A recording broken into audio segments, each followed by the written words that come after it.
ti beth i bod i'r Swistir? O do, dwi wedi bod i'r Swistir o'r blaen, ond sa'i wedi bod i'r Swistir i dathlu historic moment fel hyn. Ti'n gyffroes? O, absolutely. Nes i gyrraedd dydd Iau diwetha ac ambell o deulu Cymraeg ar yr awyren, wedyn ar y tren, ond erbyn hyn, mae fatha waves o bucket hats yn dod. A chi ffili help o'n teimlo mor positif.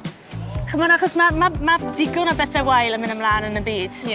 A mae hwn yn esiampl incredible. Mae mor positif bod chi'n gallu implemento newid fel hyn. A wedyn achieveo be maen nhw wedi achieveo. Exactly, a mae'r holl gwlad tu ôl i'r ferched hefyd. A fi wedyn teimlo yng Nghymru, mae tîm y ferched yn eitha cyfartal gyda'r dynion, a fi ddim yn gwybod os mae hwnna'n digwydd ar draws y byd, t'mod, yng Nghymru, dyn ni really yn rhoi ots am ein fenywod ni. A little birdie told me bod mae mwy o bobl yn edrych ar pêl-droed y fenywod yng Nghymru na pêl-droed y dynion. Mae gêm y fenywod yn wahanol, like y ffordd maen nhw'n chwarae. Hollol wahanol. Dare I say it's a better game? You can. Diolch. Especially heavy. Ti byth di chwarae pêl-droed? O, dwi'n really dwlu ar chwarae pêl-droed. Pryd o'n i'n 8 mlwydd oed, o'n i eisiau chwarae ffwtbol yn yr ysgol. Oedd e ddim yn gallu chwarae ffwtbol achos oedd e against the rules. Fel fenyw? Yeah.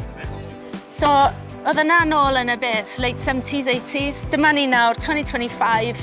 Mae dyn ni tournament rhyngwladol yn mynd ymlaen yn Swistir ar gyfer women's football. Mae dyn ni tournament yn dechrau yn Lloegr, mis nesaf ar gyfer y rygbi. International support, international viewing, international visibility. Dechrau ar y dechrau ni. Swn i wedi gorffen eto.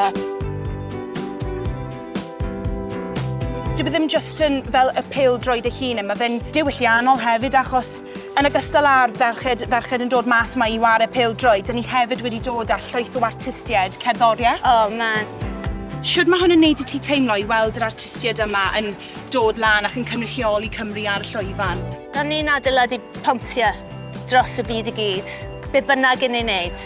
Ac wrth adeiladu pontiau, mae ni'n gallu wneud y newidiadau mawr yma.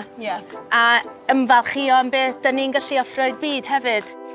Fi wedi'n teimlo hyn, we're putting the will to rights. Yn y sgwrs yma ni fel. Pam na? Mae hon yn digwydd. A mae fe'n foment mor huge yn fy marn i am fenywod sy'n creu celf neu fenywod yn chwaraeon.